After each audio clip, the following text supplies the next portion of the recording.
When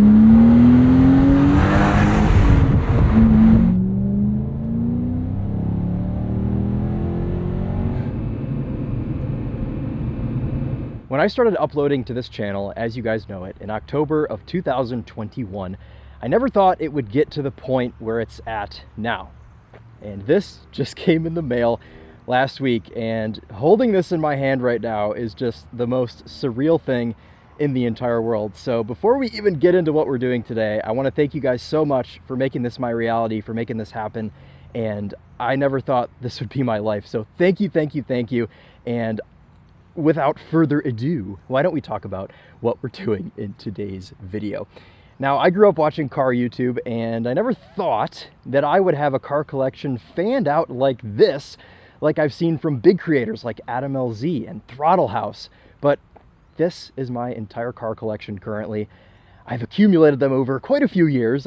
These are not all recent acquisitions, but I figured today we would drive every single one of them and give you updates on the entire fleet, ranging from my first car, my 2009 Chevy Cobalt SS down there on the end, up to my most recent purchase that you guys just saw on the channel, the 2004 Honda Civic Hybrid. Every single car will be featured, all 7 of them, and I would love to make this kind of an annual tradition where every year we get every car out and we do a little bit of a checkup and we decide what's going to happen to the cars, if we're going to keep them. Obviously, some of them are never going anywhere, but some of these may be on the chopping block. So we'll talk about that today as well. But let's just go ahead and get into it. This will probably be the longest video on the channel, maybe even more so than some of the road trips, but we're going to start with my first ever car, my 2009 Chevy Cobalt SS. I've owned this since 2012.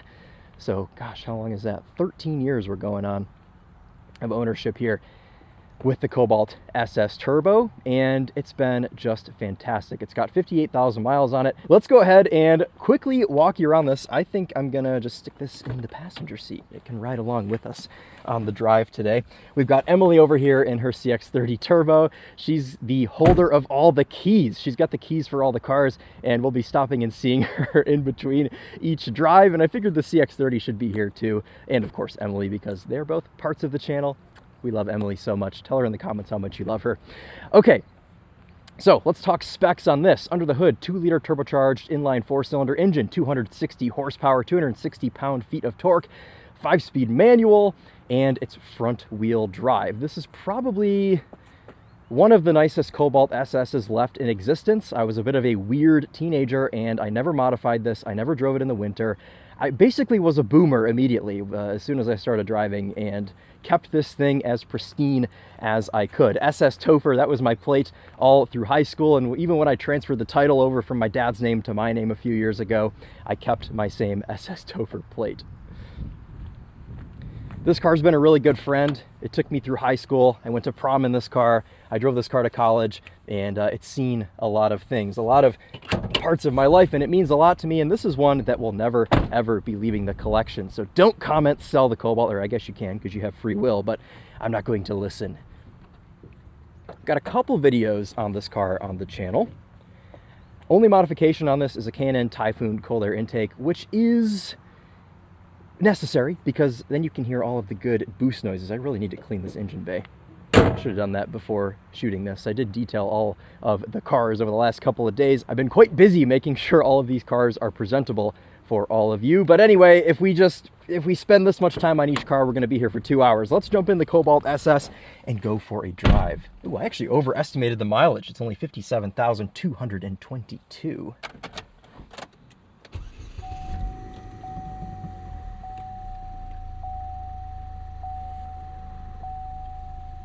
Now, these are just going to be brief drives. We're going to go around just the first part of the test loop with that sweeping left-hander.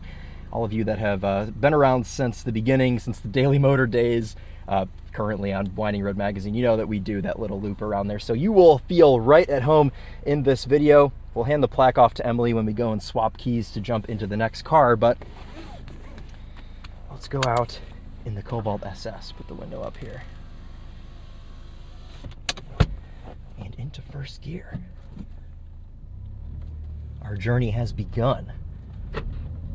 I actually still haven't decided what order I want to drive the cars in, but I think I'm going to do them in order of acquisition. So just kind of based on how long I've had them. I didn't park them in any particular order.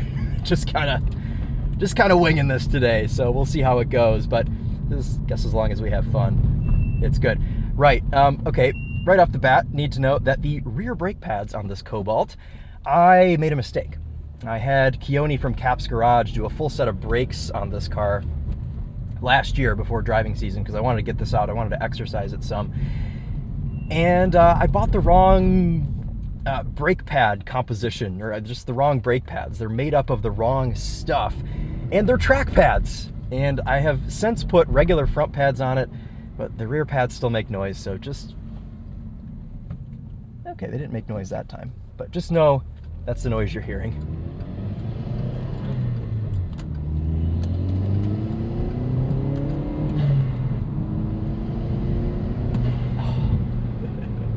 I love this car so much.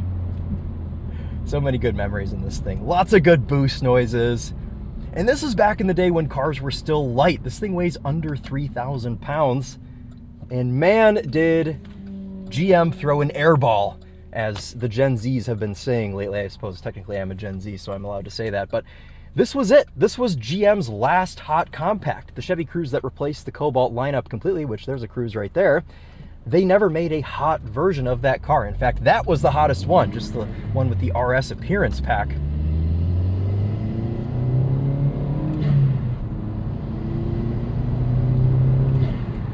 But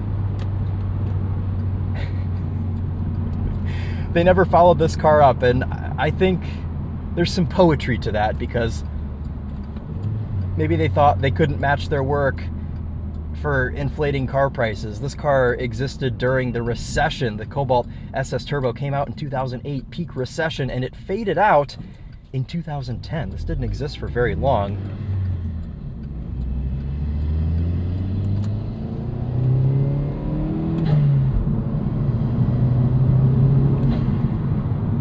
So GM knew what they did. You know, I'm sure there's like a real reason for why there was never a replacement for this car, but in my mind, it's because they made perfection. They knew they couldn't top it, and here we go. This is what we got out of it.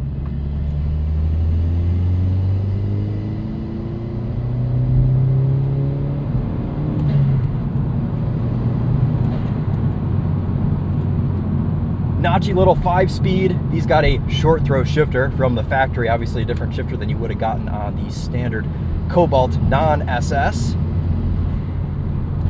And this does have electric power steering, which you don't have the best idea of what's going on with the front end of this car. This doesn't have an auto touch turn signal. You guys, I am in and out of so many cars, I forget what's what. Let's go second gear.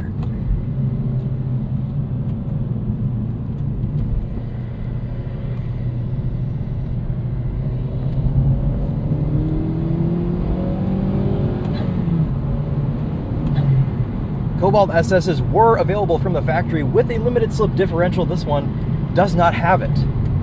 The person that spec'd this car brand new opted to put a moonroof instead. It was the same price in 2009 to get a moonroof that it was to get a limited slip. So I guess this is just the California cruiser spec.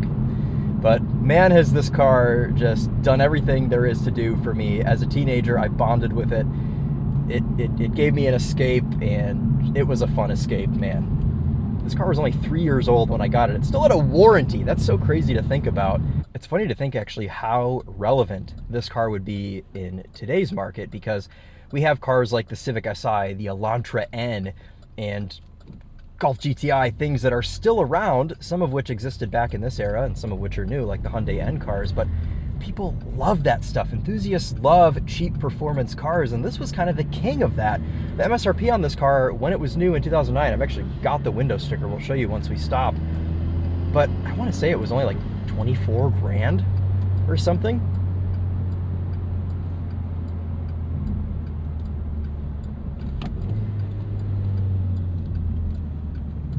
Once you get some heat into the brakes, they're all good.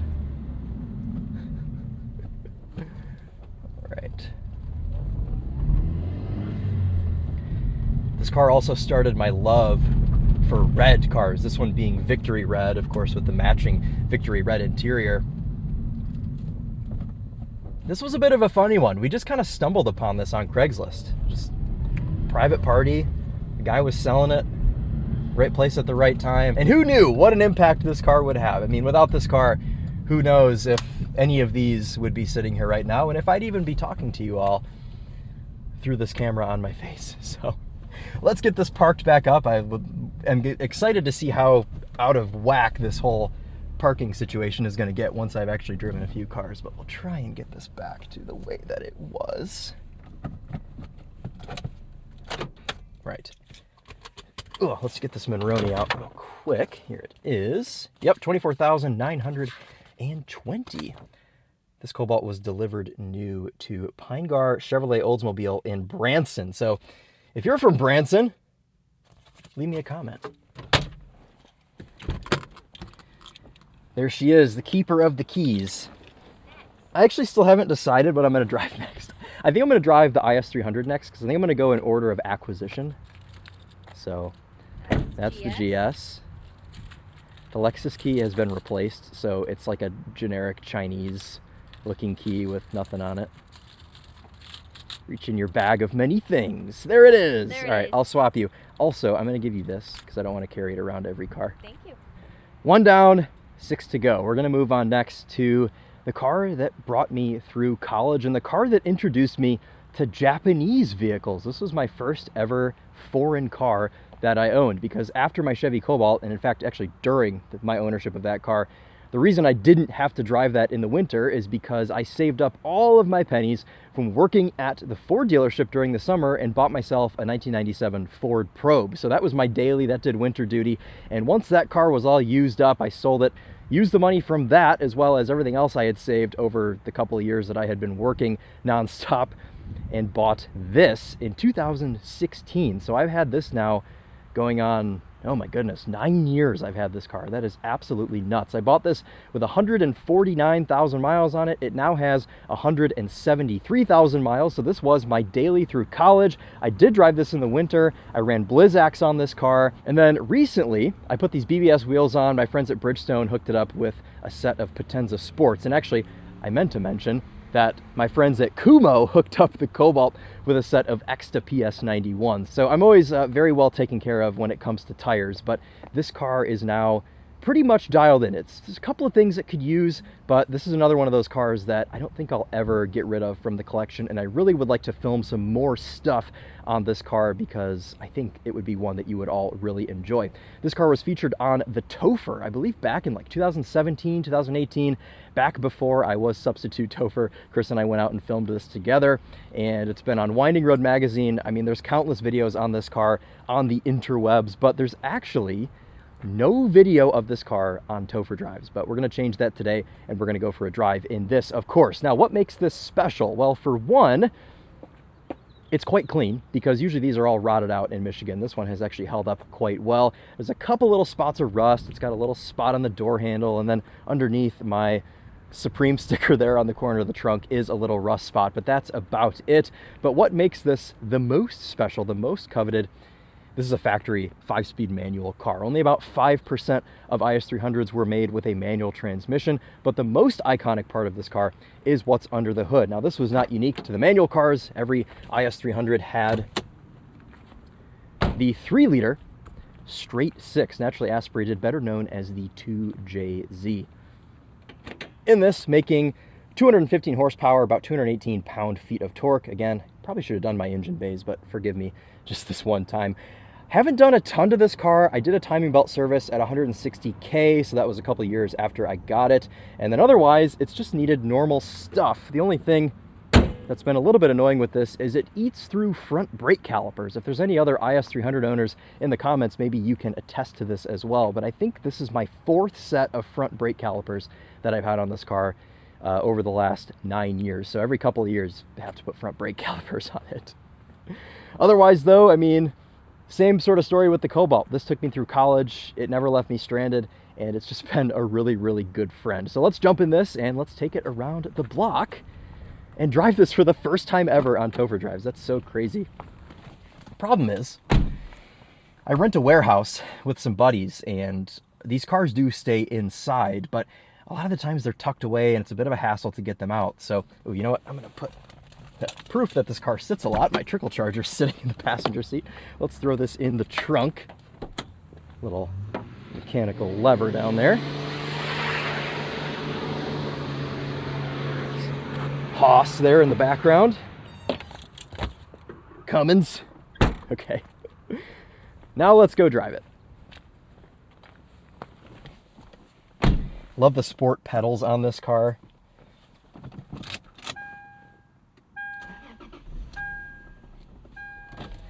And I think besides the fact that this is a manual transmission, my favorite thing about this first generation IS-300 is the gauge cluster. It looks like a very expensive watch, and I wish Lexus and other manufacturers still paid as much attention and invested as much into their gauge cluster. So anyway, let's get this thing on the road. This one's a bit interesting because keen-eyed viewers will have noticed the sport design badges on the fenders of this car.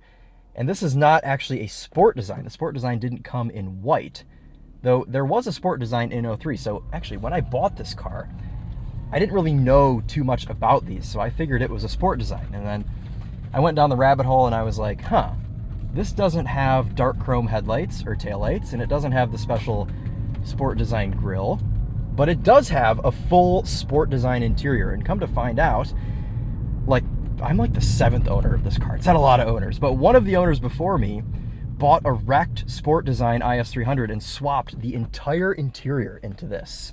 And did a really dang good job because nothing rattles, nothing feels out of place. And I think it looks really attractive. And I love kind of the double white, all white vibe of this car. It's pretty sweet. Get some air going in here for us.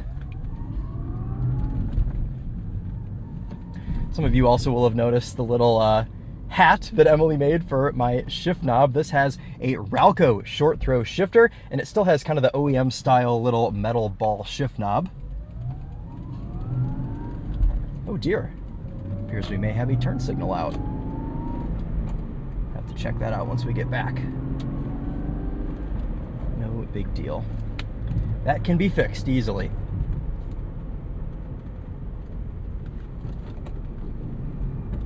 I don't love the short throw in this. I've put up with it for 9 years. I've had plenty of opportunity to put just a regular shifter on this car. I never have. But it's kind of cool that it's modified. The previous owner also told me that this has a lightweight flywheel. But I think those two things, as well as the wheels, and then I suppose if you count this interior, even though it is an OEM interior just from a different car, those are the only modifications to this IS-300. Otherwise, it is completely bone stock.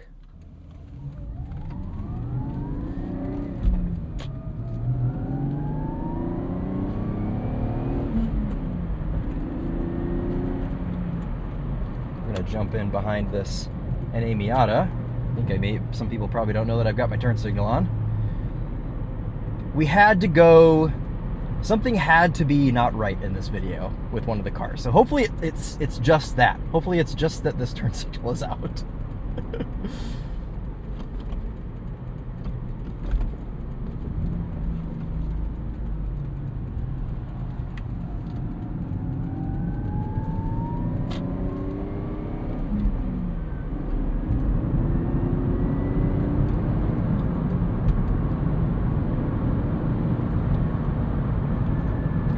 This IS-300 was sold in Japan as the Toyota Altezza, though I don't believe Japan ever got an inline six. All of theirs had either a Beams 4-cylinder engine or a non-Beams 4-cylinder. I think they were all 4-cylinder.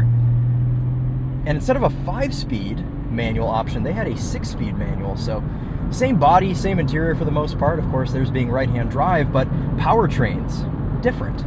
So people are starting to import Altezzas. They're still not really worth a ton, I think just because we had the IS-300 in America. So having an Altezza is not really the most special thing. I don't think people really want them super bad. I mean, I would love to have one someday just because I love this car so much. But I think, in a way, I mean, this is better. Having an inline 6 over a 4-cylinder, though that Beams engine is quite cool. I believe it revs to like 8,000 RPM or something. It was the engine that they had in the MR2. Don't get to show off the Potenza Sports. That is okay.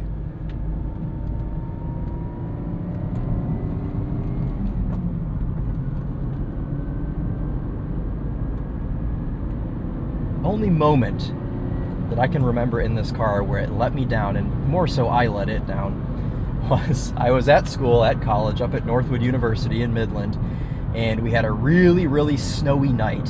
And what do a bunch of automotive majors do when you have snow? You go out and drift. And well, I went out and drifted this thing relentlessly for like 5 hours straight. I was out in parking lots, side roads, just sideways constantly. This is equipped with the limited slip diff, which was an option, which I'm so happy this car has, but it just means that the control, the chassis, everything's fantastic. But anyway, I went drifting all one night, whatever, came back the next day to start the car, and I had no throttle response. And I think with the constant kind of spamming of the throttle on and off, on and off, on and off all night, it freaked the car out. So we disconnected the battery and then reconnected the battery, and it was fine. It was, that was all that we needed to do. We just kind of had to do a hard reset of the car, and it was fine. There is also sometimes a warning light for the auto leveling headlights, which I noticed mostly came on like after rainstorms, but I haven't seen it in a long time, so maybe that fixed itself.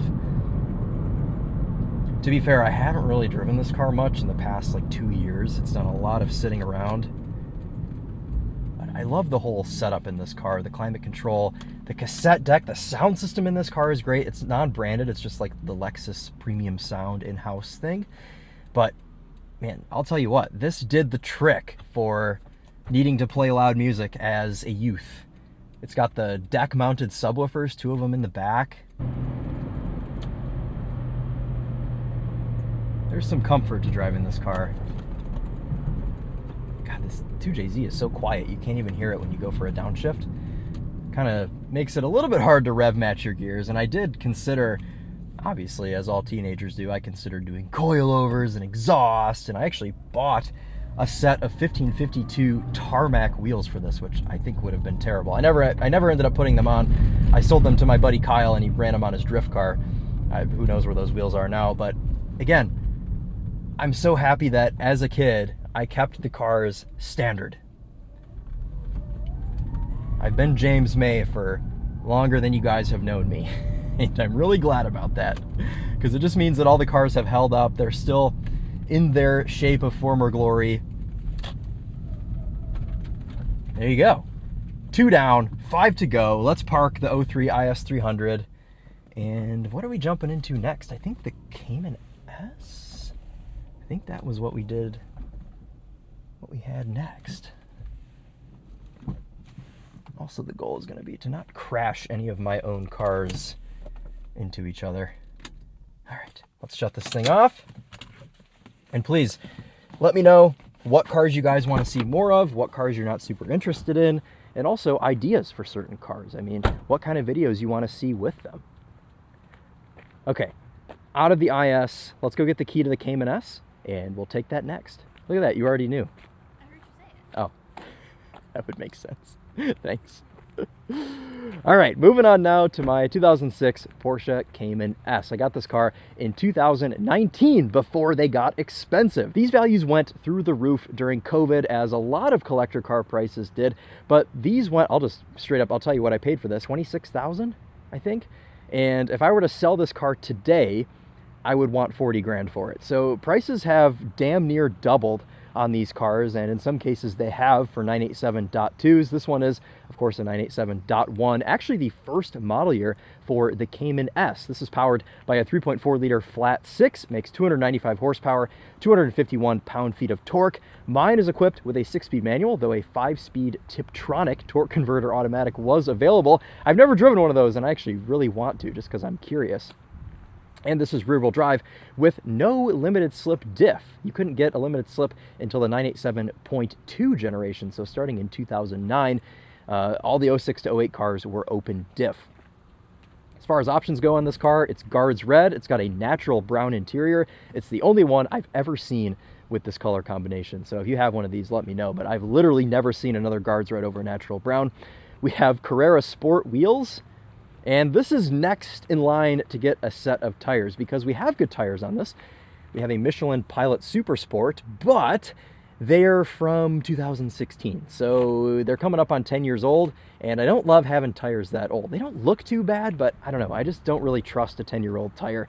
So we'll go ahead and replace those at some point. We'll hit up our friends at Bridgestone or Pirelli or Kumo or somebody, and we'll get that sorted out. But I actually just had this in to the Porsche dealer just a couple of weeks ago, got it serviced, got the oil change. There was a axle boot that was slinging grease, so they replaced that, replaced the frunk struts because those were blown out. But otherwise, this is another one of those cars that's been pretty trouble-free. And I did actually daily drive this in college for about 6 months. Let's see, I got to August, September, October, November. Okay, so probably more like 4 months. But then I guess this was a weird time because I got this in 2019.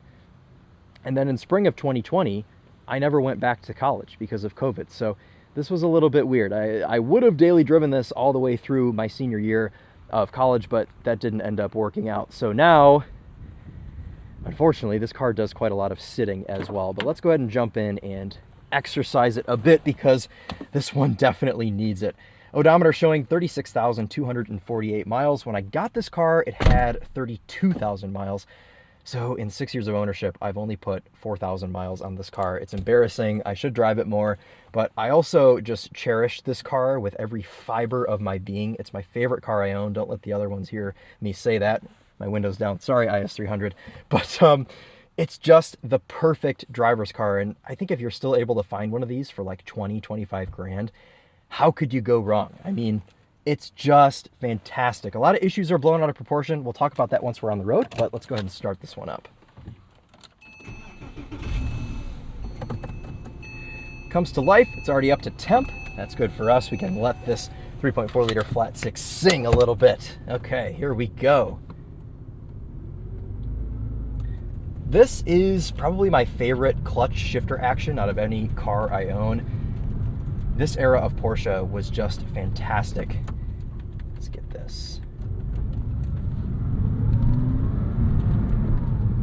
When I'm reviewing a new Porsche, and I'm talking about the shifter feeling kind of like you're rotating over a ball, this is the car that I'm referencing because this car to me is just driving perfection for under 40 grand. I mean, seriously, I've never driven another car in this price range that drives as beautifully as this one. You really get that classic Porsche feel, that connected feel. You still have hydraulic power steering. There's nothing in here. I mean, you were able to option these with navigation, which whoever optioned this car, thank you for not doing that. But also thank you for optioning on the Bose sound system. I do appreciate that, as well as the power seats with 2 memory settings. Or I'm sorry, 3 memory settings. What am I talking about?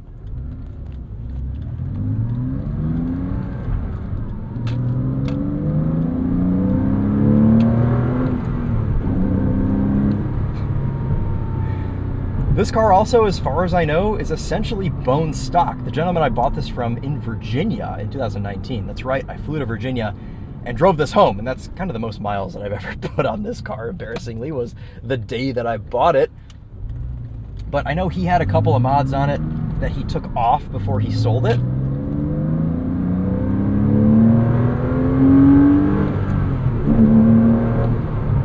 One of which being a Billy Boat exhaust, I believe is what it was. Some kind of aftermarket exhaust and headers. And then he also had a Softronic flash. And I still have the tuner if I want to put that back on. But before he sold it, put it back to stock completely. I think the only 2 changes that this has, actually there's 3 changes. Hold on.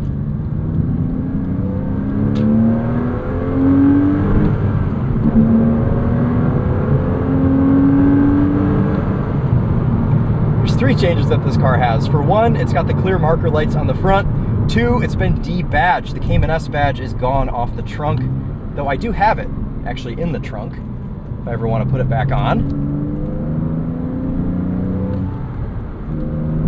And then when I bought this car, the bumperettes, so the little trim pieces on the bumper, were black. From the factory, they would have been silver, but in 07 and 08, it was standard to have them in body color, which I prefer. I like my whole front bumper to just be one solid color. So I went ahead and had my buddy Corbett, who worked at a body shop at the time, I had him paint those for me, and they match perfectly. They look fantastic. No one would ever know that they were not just originally body color.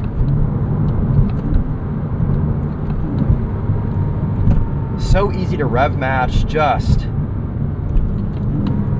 such a good connected feel with this Cayman S. Oh yeah, I can feel, oh yeah.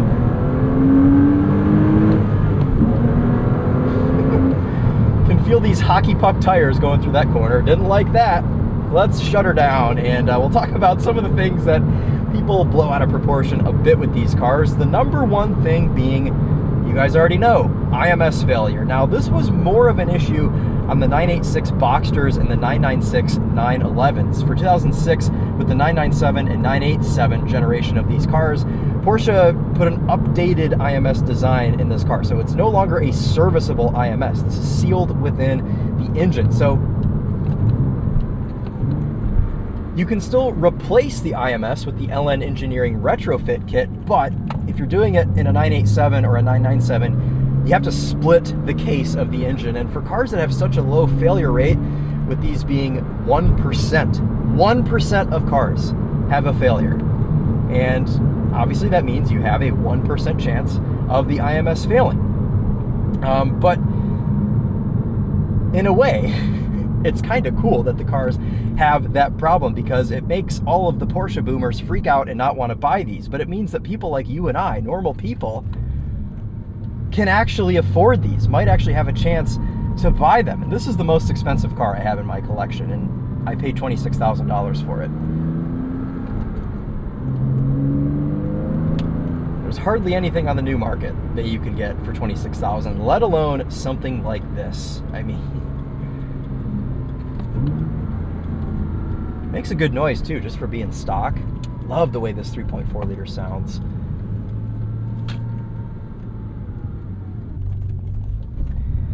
But anyway, this is such a sweetheart of a car, and if you have the means, get yourself one of these. And you could actually have the Boxster equivalent of this car, which does drive very similarly. I actually just drove my buddy Sean's dad's Boxster RS60, which you guys will see here on the channel at some point, or it may have gone up before this, I don't know.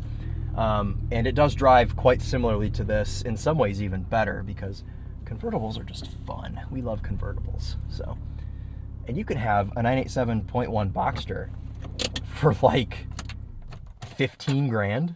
So these cars are not too hard to get. You just have to kind of accept that there are some things that could go wrong. The other issue that I didn't talk about, that because I got carried away talking about IMS, is the cylinder bore scoring. These engines were kind of just made from like cheap material, and after some time the cylinder walls just score, especially if you drive these on track. It's kind of just something that happens once they get up to like 100, 150,000 miles. Something to look for, but you can avoid buying one with that problem if you just run a cylinder bore scope into the engine, or have the selling dealer or the seller show you that before you get one of these cars.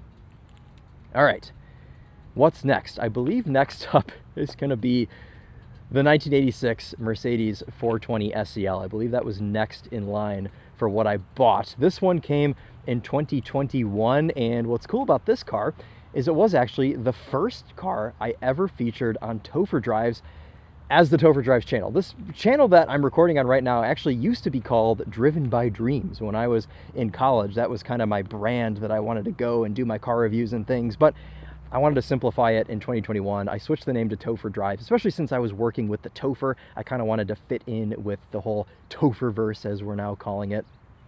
So that's why things happen. But anyway, this was the first car I ever featured on the channel. I'm gonna go grab the key from Emily, and then we'll get into talking about it.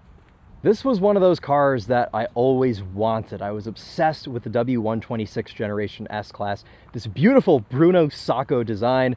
I saw them lowered on big AMG monoblocks, and I thought, I have to have one of those. Well, instead of saving up and buying a nice one, I bought this example from Copart for $1,200. I think all in all, with fees and everything, I ended up being like 1,900 bucks into this car out the door.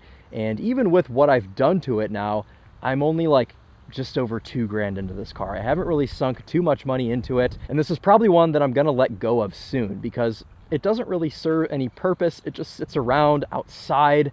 It gets rained on, it gets snowed on, it gets hailed on, and it's really not that nice of a car. There are things about it that are nice. It fires up every time. It's not terribly rusty. It's a little bit rusty. It's a cool spec. It's this nice dark metallic gray color with a red interior, which I do quite like. Interior's seen better days, but I like that it's red. It's actually the reason I bought the car, but some of you don't know the lore of this car. It's got some lore. So the reason this was totaled out at the salvage auction at Copart is because it was in a drive-by shooting. I bought this car full of bullet holes. All of the side windows were blown out. The windshield was full of bullet holes. I'll put in some shots or B-roll of it if I can find it from 4 years ago on my computer. But that's the way I got this car, and I fixed it. I put a windshield on it. I went to the junkyard. I got 4 new doors because I didn't want to risk taking old glass out, putting new old glass in, and some of the doors were all shot up and had holes in them too. So I actually found a donor car that was the same color. The problem was this car's been painted before, and I believe that this is original paint on these doors. And you can actually see that these doors were off of the same car because they've got this scratch that runs down both the doors. But that's kind of what this car is to me. You know, it's just something that I dreamt about, and I finally got it, and it's kind of one of those meeting your heroes moment. I shouldn't have bought one that was in this sorry of a state. But what I will say about this car is every time I get in it, it fires up. It's never once not started, and I hope today we don't break that line of the car starting. But I guess let's go drive it. I've also never featured a driving video of this car outside of just this parking lot. I think when I filmed like myself fixing this car, I think we like drove it around the parking lot a little bit, but I've never showed you guys what this is like to drive on the road. Actually, before we do that, let's talk mechanics with this. So it's an 86 420 SEL. 420 back in the day when numbers actually meant something on a car. This is powered by a 4.2 liter naturally aspirated V8. Similar to the IS-300, makes 215 horsepower, a little bit more torque. Differing websites will give you different numbers, but it's somewhere in the ballpark of 243 pound-feet. It's got a 4-speed automatic and it's rear-wheel drive. This being the SEL means long wheelbase, S meaning S-Class, E meaning fuel injected, and L meaning long wheelbase. So the numbers and letters actually meant something in the 1980s with Mercedes, with BMW, with everybody, and today they don't really mean too much anymore. But let's pop the hood and show you this 4.2 liter V8. These were also available with diesel engines. You could get them with a gas inline 6. You could get them with a bigger V8, the 560 SEL. Lots of variants of these W126s. They built a million of them, I think literally, and they're all over the world. They're iconic. They're known for being bulletproof, and this was before the era of Mercedes with biodegradable wiring harnesses. So these actually hold up pretty well as long as you can get this Bosch fuel injection to behave properly. They don't like to sit. I let this car sit a lot. I know, big surprise, I'm letting a car sit, but for the most part, it's been fine. It does smoke a little bit on startup, but it runs, goes through all the gears, does everything that it should do, and yeah. Love the grille, love this roundel here. Such a cool sight. Shutting that hood reminded me of what Mercedes quality used to be like in the 1980s. I mean, that door is kind of a bad example because it sounds like crap when you open it, but listen to this driver's door. Just like a bank vault is what they used to say, and it's legit. I mean, everything you touch, everything you open on this car, you can tell is very high quality. Look how big this trunk is. Probably because a lot of these were driven by members of the mafia, and especially this one, given its history. Actually, I don't know the history on this car. I don't know who drove it before me, but if you're that person, if you're still living, maybe come forwards and let me know. Pretty cool burgundy or red interior, as I like to call it. Driver's seat is completely collapsed because Mercedes filled their seats with horsehair back in the 80s. So this just bounces up and down. And also the driver's seat switch is broken. So luckily, the gentleman or gentle lady that owned this before me was exactly my size, and the seating position is right where it needs to be. So let's go ahead and fire this thing up, and we'll go for a drive.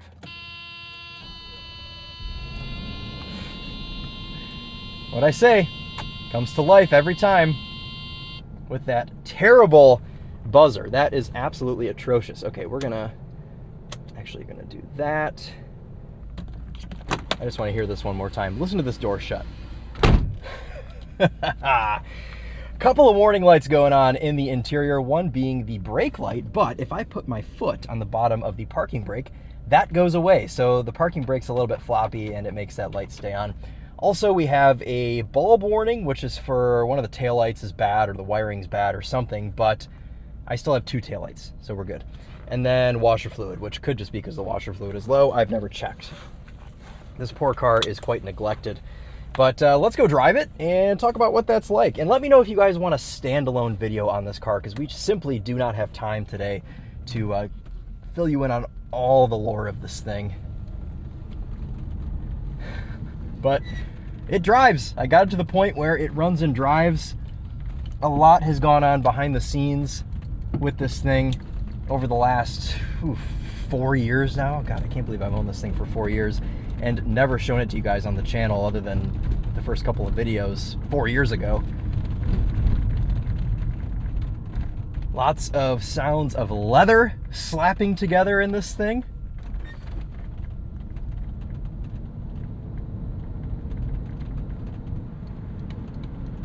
Oh, lean into the power.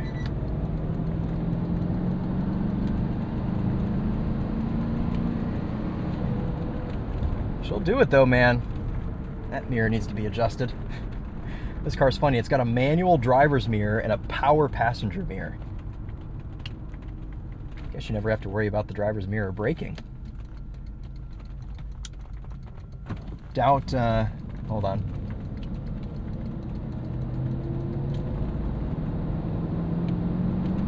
There she goes.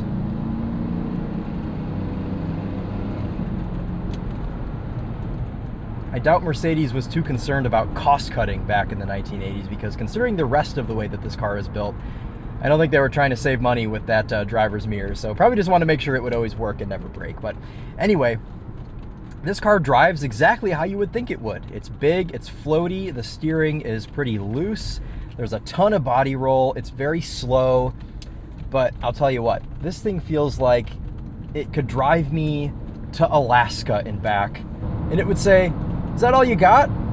Is that all we're gonna do? I wanted to keep going to Russia." So, and in fact, that's maybe where this car ends up. I feel like most of the time these get exported out of the country because they're simply more valuable in Europe or Africa, places that these cars are much more coveted.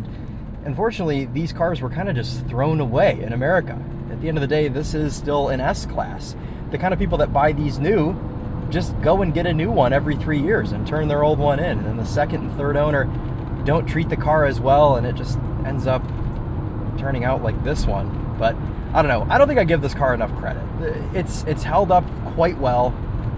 I've got no idea how many miles are on it because the odometer is broken, but it stopped counting at 186,764 miles. So if I had to guess, I would say this has got well over 200,000 miles on it, and it goes down the road. It really doesn't argue with you too much. This rearview mirror was sourced from the junkyard. Ooh, I'm coming in a little hot, I think, for this car.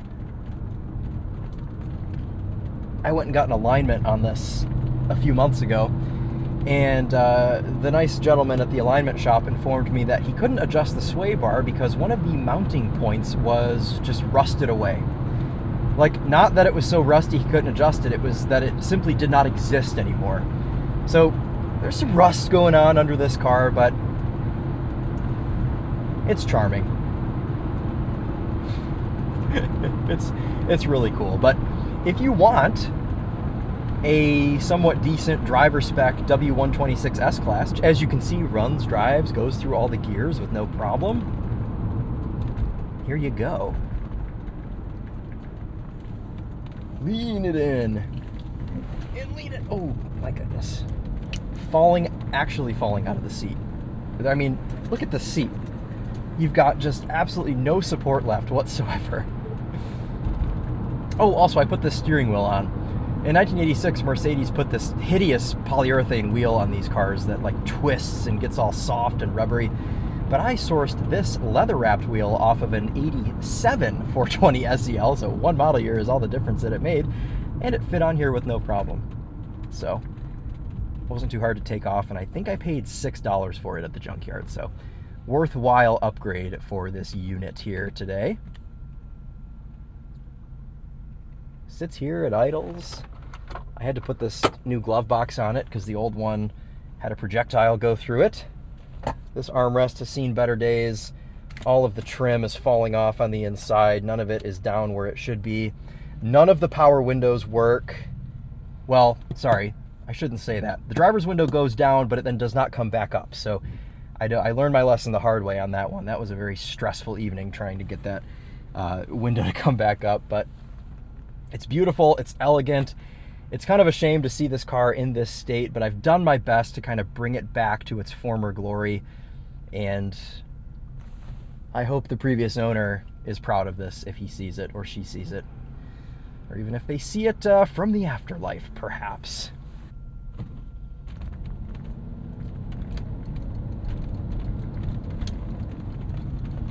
CEO of turn signals being out today, I suppose.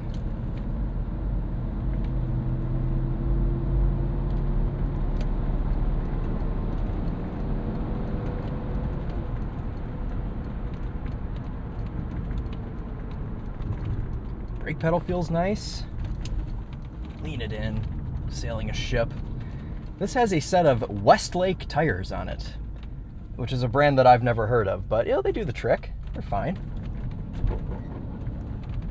What was that? Probably shouldn't question this car.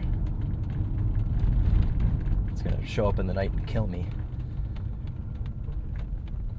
I'll tell you, there's nothing cooler than seeing that star on the hood. Okay, maybe I want to keep this car.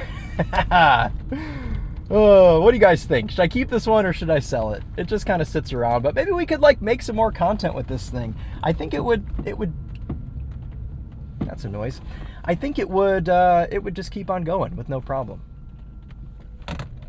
Into park and off.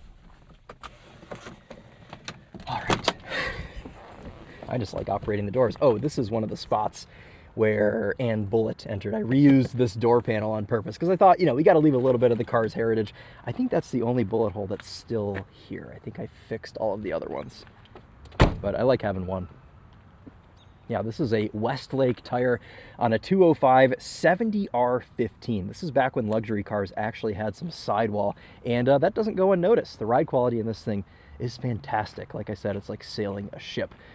Okay, next up is going to be the BMW M Roadster. Let's go see Emily, and we'll swap keys. Look at that, she's already got them ready for me. Thank you, dear. We're actually doing a photo shoot with all these cars tonight. I've got 30 minutes until my photographer friend Lexi shows up, so let's go ahead and make these quick. Next up is my 1999 BMW M Roadster, my first ever M car. This one finished in Esterol blue with a black interior. This is powered by the S52. You could also get these with an S54 later on, but with this one being a 99, as you can see from my fun vanity plate there, 99M. My buddy Dane has a Miata M edition. His is 97M, so I copied him, and that's a whole fun thing. But anyway, okay, sum this up quick. It's an M Roadster.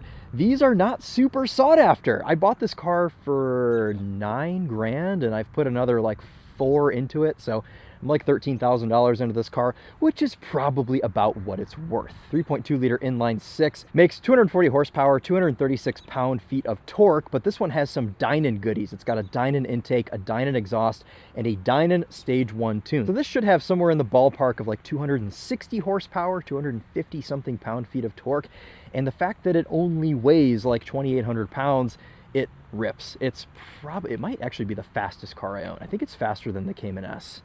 So let's go take this for a drive. Let's put the top down for the first time in 2025, and we'll enjoy this one a bit after we show you under the hood, of course.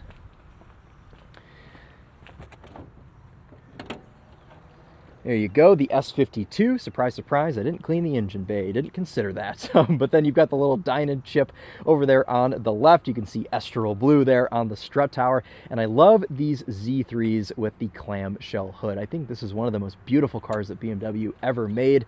This was just a fantastic era for BMW. They were knocking it out of the park as far as designs and legacy and everything. We've got some 507 inspired bits on this, and it's just drop dead gorgeous. My friends at Bridgestone hooked this one up as well with a set of Potenza Sports. On the front, a 225/45 R17, and on the back, because this has a staggered setup, a 245/40 R17. I love these dished wheels. As you can see, these have seen better days. They're a bit corroded. You were able to get chrome wheels on these, I believe, from the factory, or they may have been a dealer accessory, but these unfortunately have just suffered. Over my ownership, I've had the trunk painted.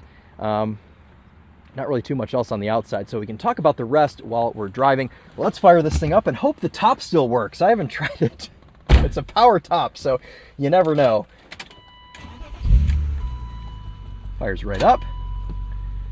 This one's got a fresh oil change on it, courtesy of Keone from Cap's Garage. All right, so do both of these, get it started, foot on the brake, and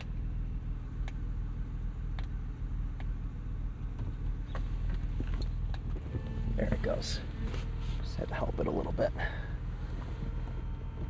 That did scare me. I will be honest, I was a little bit frightened by that top not going down right away, but okay, let's go drive it. We're gonna put these windows up so we don't kill you guys with wind buffeting.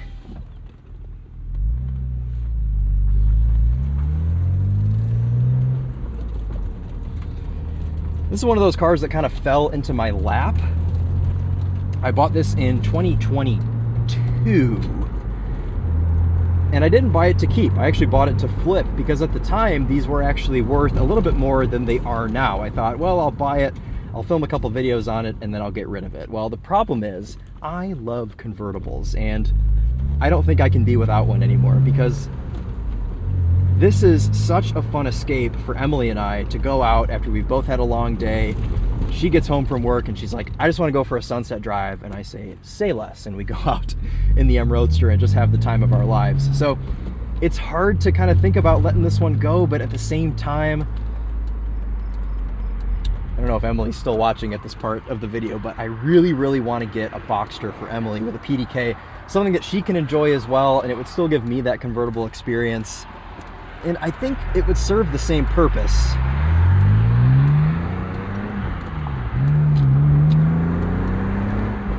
We're gonna get some temp into this thing. S52s do not like to rev when they're cold, so we're gonna let this guy warm up some. And then we'll do some pulls if we get up to, yeah, we should get up to temp in time. Sometimes BMWs take a long time to warm up though, I will say.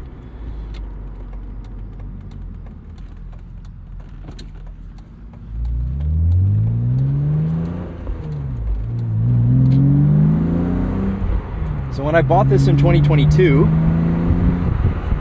it was actually from my buddy Sean at Kouth and Mayer down in Peoria. There's Fifth. And it was from a client of his from the shop, and the guy wanted like 15 grand for it or something. We got him down to $9,000, and I was like, give me third, thank you so much. This shifter, sometimes it chooses its own gear. And I was like, why not? Okay, fine, I'll buy it. Again, thinking that I was only gonna have it for a few months and then sell it. Well, here we are 3 years later. Some of you guys can probably sense a recurring theme. I buy cars and never sell them. So here we are with another one of those cases.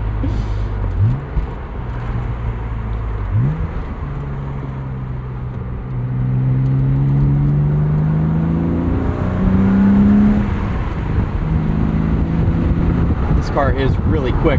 Also, apologies for the wind noise here.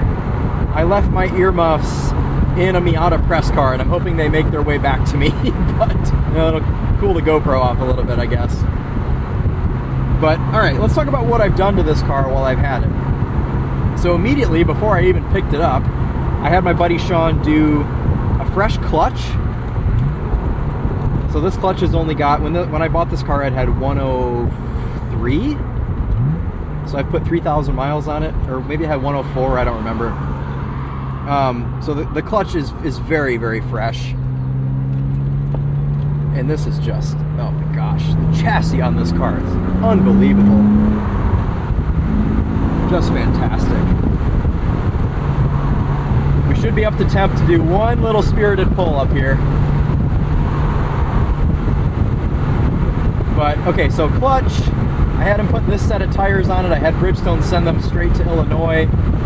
And then something was wrong with the climate control. Some kind of fan resistor was broken, so he fixed that. Serpentine belts. And then as far as things that have broken, the power steering reservoir exploded one day when I was moving the car. So I had to fix that.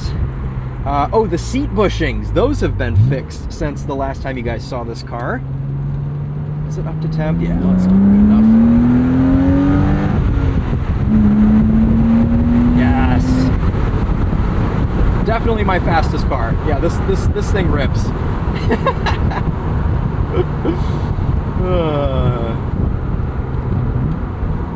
Oh, it's so fun. Okay, maybe I don't want to sell this one either. Maybe we'll keep this one. Oh, I love this car. Okay, I think that's it. Seat bushings, if you guys are unfamiliar, BMW Z3s had this problem where the seat rails, like the mounting points of the seats to the rails have these little rubber bushings in them, and they wear out over time. Or they might even be plastic.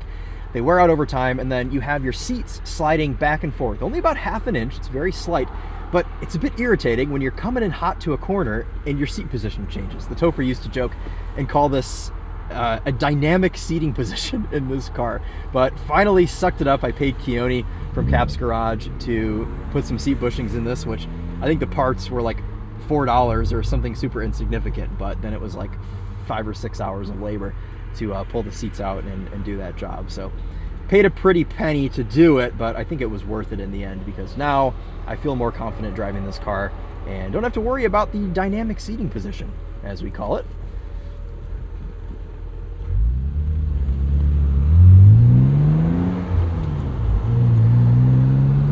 Now we're actually up to temp. Oh. It's so quick. This thing is fast. I forget how fast this car is. But dyno tells me this is making like 290 horsepower or something, definitely close to 300, and it doesn't weigh anything, so. Some of you may remember I also had a 96 Z3, which was the first model year, and that car has since moved on. Technically, it wasn't really mine. I was helping a friend represent it, but it's kind of made me like a Z3 fan.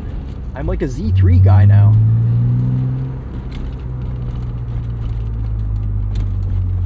All right, well, that's the M Roadster. I hope you like it, because I love it. This is one that was potentially on the chopping block. Videos of this car don't really do well. Posted a handful of it, and nobody ever really watches them. So I don't know that it really makes too much sense to keep it. If I did keep it, it would be just for me. So I feel like maybe I feel a little bit of mist. Is it misting? All right, let's just go ahead and put the top back up, just to be safe here. Just in case it starts to rain. Look at that. All right, windows up. Oh, just in time for the low fuel light to come on. Okay. Let's go exchange keys. Next car is gonna be the 98 GS400. Next up is a car that a lot of you love, including me. This is another, I mean, I love all my cars, but this is a good one. This was the first car that I bought on the channel where the video like really blew up. This video got like 300,000 views or something crazy, and this was when the channel was still relatively small. This was in December of 2023, so we're coming up now on about 1.5 years of ownership of this GS400. Bought it with 116,000 miles. It now has 118,000 miles. If you're somebody watching that's confused why I never really drive my cars, go and watch the channel, familiarize yourself. I always have a press car, and unfortunately this huge fleet of cars often gets quite neglected. Anyway, this is the 98 GS400, was also bought from Copart, though I paid quite a bit more than I did for the 86 S-Class. This one ran me about $2,000, I think. After fees, it was $3,000.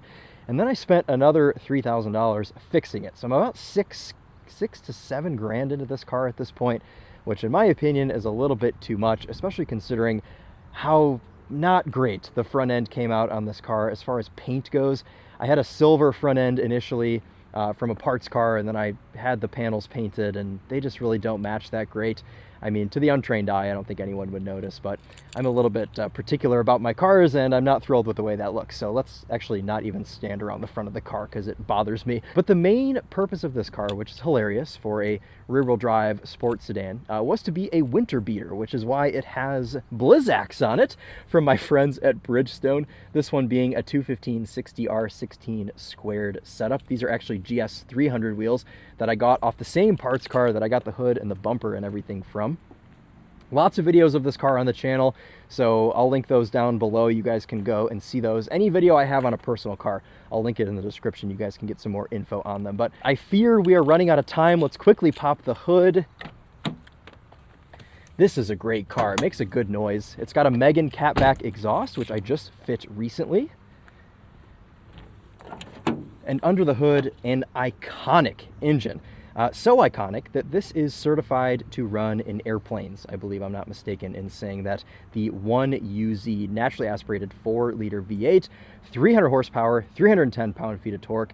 This car's got a 5-speed automatic, as all GS400s did, and it's rear-wheel drive with an open diff. You couldn't spec a limited slip on these, unfortunately, back in the 90s, though this was built in the same factory that Lexus still builds the LS in today, so a properly particular facility that's sealed off to dust and all that sort of stuff. You can see the big tips there from the Megan exhaust. Love the Cinnabar Pearl exterior color on this car. It's got a tan interior. I think the spec works out pretty well. Let's go drive the GS400. But first, let's listen to this. This car's the same age as me. This 26-year-old power steering column. Oh yeah.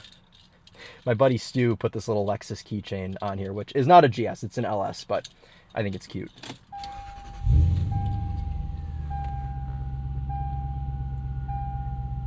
I actually loaned this car to my buddy Stu for a while, and he daily drove it and put probably 500 of these 2,000 miles that I've put on this car overall. But interior, it's held up pretty well. I mean, this has got relatively low miles for a 90s Lexus. Usually these are all over 200,000, so pretty happy with that.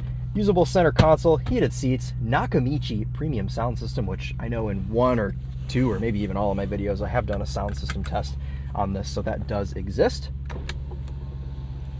Let's put the window up and go for a drive.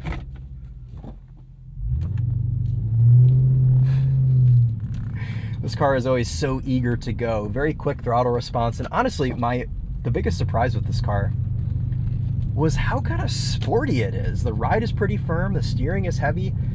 I thought this was gonna be like the 86 420 SEL, where it was just kind of big and wallowy and floaty, but really not the case with this car. I mean, this is a proper sports sedan, and I wanna say this was the fastest sedan in the world back in 1998. There wasn't really a whole lot of competition.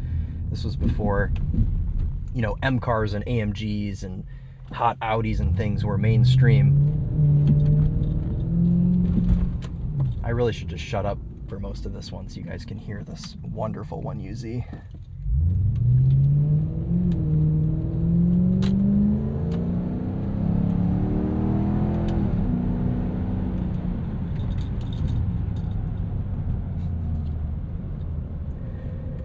Did a bunch of maintenance on this car after we fixed the front end. That was the primary area of damage on this thing. And after we fixed the body damage, we did brakes all around, we did an AC condenser.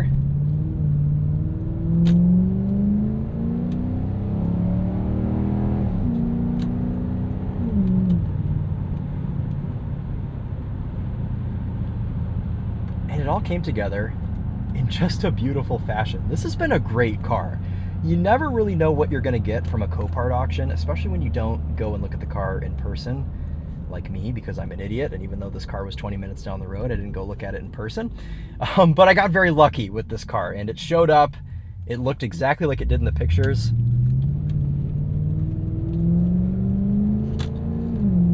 Let's put this into power mode.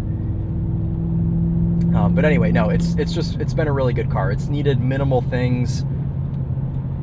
After we fixed it the first time, I don't really think we fixed it again. The only thing we did was put the Megan exhaust on it because the original exhaust was rotted out. It's been a Michigan car its whole life, so it's pretty rusty underneath. It's hard to tell from the outside because the body is in pretty good shape.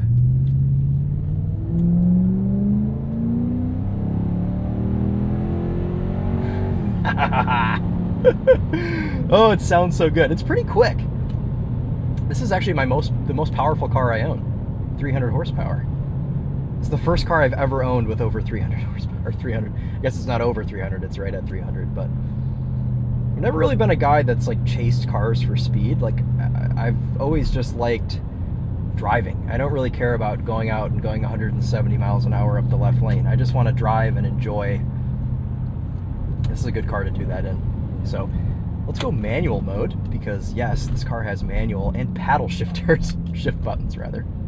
It does feel mildly abusive to this 26-year-old 5-speed transmission, but it'll be fine. It's a Lexus.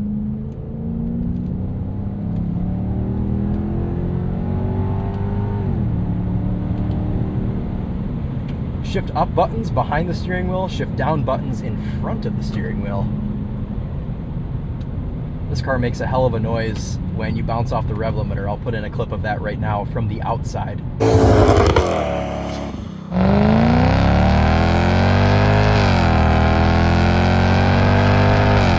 Now this shouldn't be like crazy elite knowledge, but I'm sure some of you also watched Haggard Garage back in the day. It's a name I never thought I would say on my YouTube channel, but Orion, the main guy from that channel, had a second gen GS. His was a 300, so it had the inline 6, but I remember watching that and thinking, I have to have one of those cars someday. He used it as a drift car, he put turbos on it, and it was just bulletproof reliable. It always started, always did everything that he wanted it to do. And so I did. I went out and I bought a silver 2003, I think it was, Lexus GS300, and I had that car in college. That was one that slipped through the cracks, unfortunately. I did sell that, but it feels good to be back in a second-gen GS, and this time with the correct engine, the V8. I love the 2JZ, as you guys know. I own an IS-300. You just saw that at this point. God, probably an hour ago in this video, but I love that engine. I love that car, but this is just better. V8s are just so cool. I love having a V8. All right, well, we're just about done. We've got one car left. My throat hurts from yapping so much. I'm so sorry if you wanted to just come and watch these cars be driven without commentary, but I'm just so thrilled to share all of these cars with you. It's just the coolest thing. So let's go park the GS400 and we'll jump into the final car, my latest acquisition, the 2004 Honda Civic Hybrid. Final key swap. A little Uzi. Thank you. I love you. All right, guys. This is it. We saved the best for last. Not the Cobalt, it's behind the Cobalt. Here it is, the 2004 Honda Civic Hybrid. Another one of those bought by accident, ended up being really nice and probably gonna keep around for a while. This was another Copart acquisition.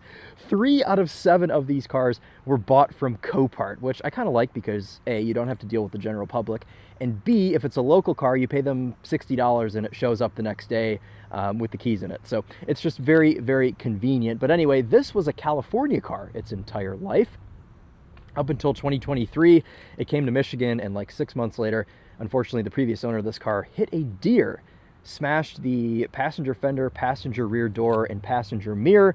All of those have since been replaced, and I also put a fresh set of eBay Chinese tires on this for research purposes because I always have really nice name brand tires and I want to see what a cheap budget set is like. So we covered this in the actual video of this car, which again, I'll link down below. But this is a 185/70R14 section tire, a Delinte. I think this entire set was $160, which is usually like half of what one tire costs if you go for a name brand tire. So pretty happy with that, and I've been pretty happy with these tires overall. This is a 7th gen Honda Civic, the first ever Civic hybrid. So under the hood, a 1.3 liter naturally aspirated 4-cylinder combined with an electric motor makes 93 horsepower. Lots of big power numbers from this car, and 105 pound-feet of torque. This one's a CVT. They did come with 5-speed manual transmissions. I'm kind of bummed that this one doesn't have it, but maybe someday we'll acquire one of those. This is finished in opal blue silver metallic. This was a hybrid specific color. And the reason I bought this, well, I don't really have a reason. I actually don't know why I bought this, but it's fun. Actually, I do have a reason. I bought this because it looked so dang clean in the pictures, and it showed up and it was even cleaner in person. And there's something so cool about a regular utilitarian civilian car like this that survived. Most of these are rotted out, they're smashed up, they're beat to the point where there's nothing left of them. And this one made it through all that. It never got junked in California. I mean, you guys, look at this engine bay. You're not gonna believe how clean this is. Some of you already know because you've seen this car, but look at this engine bay. Like, are you kidding me? It looks brand new in here. So this is a Civic hybrid. Honda made this to combat the 2nd gen Prius in the early 2000s, and the hybrid system in this is a little bit different than it is in other hybrids that we have nowadays, and we'll talk about this as we get in. But instead of having like a standalone electric motor, this is more so what we'd consider a mild hybrid these days. So the electric motor sits between the engine and the transmission and kind of acts like a bit of a supercharger to this 1.3 liter 4-cylinder. So let's fire it up. Like a mild hybrid, you won't hear a starter. The car will just begin, as you can see there. This has a stupid aftermarket alarm on it that Emily and I set off yesterday, and I feel like I still have hearing loss from it because it was the loudest thing I've ever heard in my entire life. The dealership that sold this car new, which I do still have the window sticker to this, which, how cool is that? Saramonte Honda. They were putting these car security systems on, which just ruined the vehicle. But as you can see, when this car was new, $21,260, which in today's money is like 35 grand. So just about what a new Civic hybrid sport touring would run you. But just look at how perfect this interior is. It's unbelievable. Really nice soft cloth here. It's only done 93,000 miles. This is probably one of the lowest mileage Civic hybrids in existence. Little cubby right there, CD player, automatic climate control that was unique to the hybrid. We have cruise control on this car. Let's go drive it.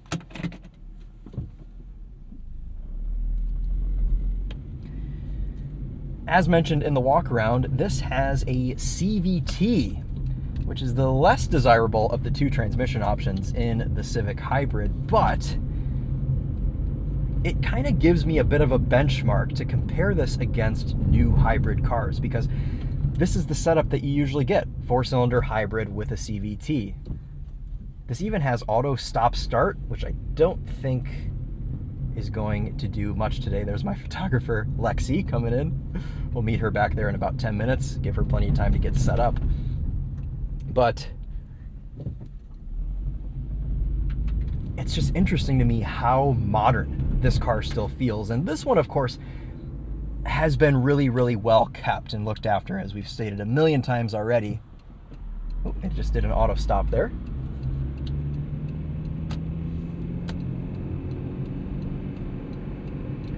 It's the first time I've ever caught this car doing an auto stop on camera. Glad I finally caught that.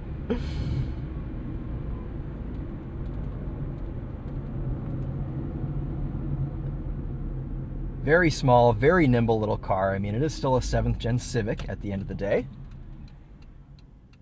So there you go, auto stop. You can see the engine is off. You've got the little blinking green light.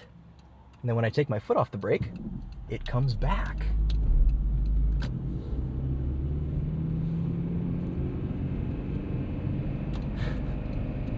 It's quite slow.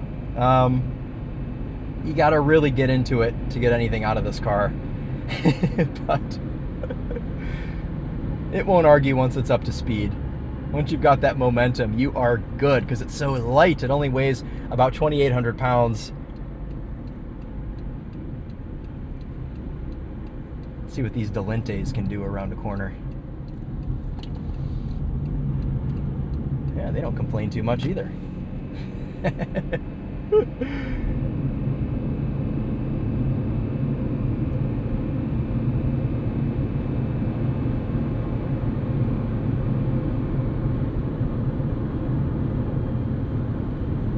Ooh, yeah. Ride quality is nice here. I feel like my seating position is wrong. Move this back slightly. Ooh, too far.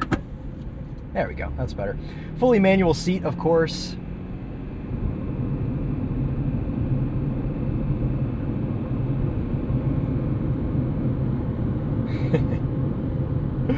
This is one of those cars also that when I announced it on the channel just a few weeks ago, this one is very, very recent. All of you loved it, which just makes me so happy when I get a car that I think is cool and then all of you guys think it's cool also. Like, that is just the best. And the fact that this car is so clean and that's what you guys think is cool about it, it's just like the fact that, hold on, let's take this corner real quick. Flick this thing in. Oh yeah. A little bit of body roll going on. Power out.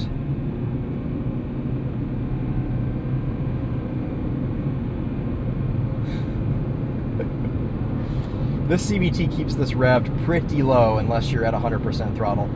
Anyway, what I wanted to say is I think it's just the coolest thing ever that we can share these experiences, and it's just something that I never really thought was feasible for me. I grew up watching old Top Gear with Jeremy Clarkson, Richard Hammond, and James May, and whenever someone asked me as a kid, what do you want to do when you grow up? I was always too embarrassed to say, well, I just want to be Jeremy Clarkson. I want to be a Top Gear presenter. So I would just lie and I would say, well, I don't know, I want to like own my own car dealership, which maybe someday that would be really cool down the road. But the fact that I can buy a 2004 Honda Civic from auction, it turns up it's really clean. I can post a video of it and like 160,000 people see the video and say, wow, that's a really cool car. It's cool that that's been preserved. I'm like, I'm not crazy. A lot of people think this kind of stuff is cool. I'm doing another auto stop right now. Struggling a little bit to put this into words right now, but I just, more than anything, want you guys to know how much this means to me. The fact that you watch the videos, you engage with the videos, you leave really fun comments, we're able to have fun together, we share the same love, we love a lot of the same cars.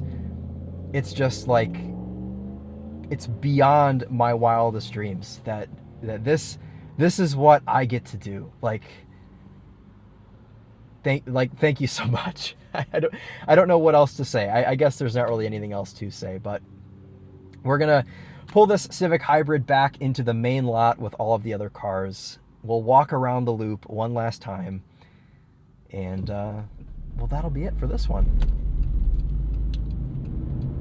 I think the CVT needs a service in this. I had some people on the initial video of this car tell me that the CVTs usually need like somewhat of a flush at 100,000 miles. Who knows if this one's ever had a flush. It's got 93K on it, so we'll give it the old CVT service and maybe takeoffs will be a bit smoother. But some people also say that I just need to give it a boot full off the line and it'll behave nicer. I also filmed a video with Tedward on this car. He was just in town last week, and that'll be out probably before this video. So lots of content on this thing, decent amount of content on most of the cars that are up here in the parking lot. We'll link all of that below for you guys, as if this wasn't enough of a deep dive as it is.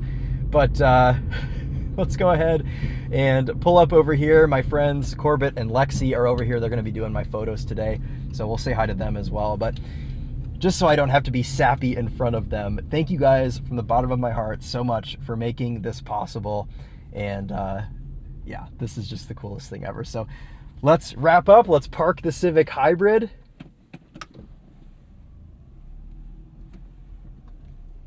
Let's try not to crash into my own car.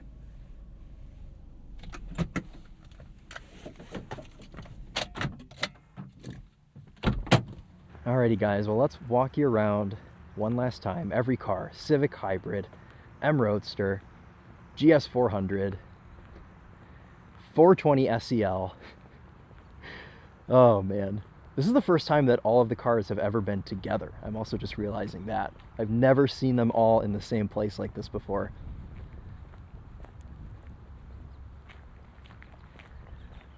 IS-300, Cayman S, Cobalt SS.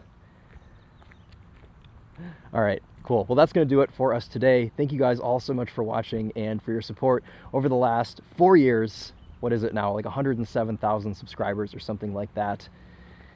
We're going to keep it going, and we'll do one of these every year to update you with the entire fleet. But as for today, that's going to do it. Thank you again for probably the 20th time in this video. We will see you in the next one. Take care. And there's Emily over there waving goodbye. All right, see you guys.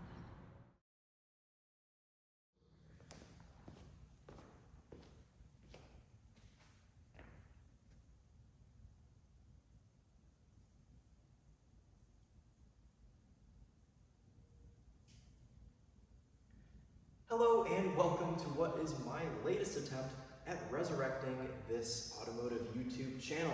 I've been doing some work for some other automotive channels and figured maybe it was time to start doing some of my own content. If you made it this far, thank you for watching. I hope you enjoyed this car, and we'll get to these cars here in just a little bit. So make sure to subscribe and stick around. I'm rebranding this channel as TopherDrives. Thank you all so much for watching, and I will see you very soon in the next video.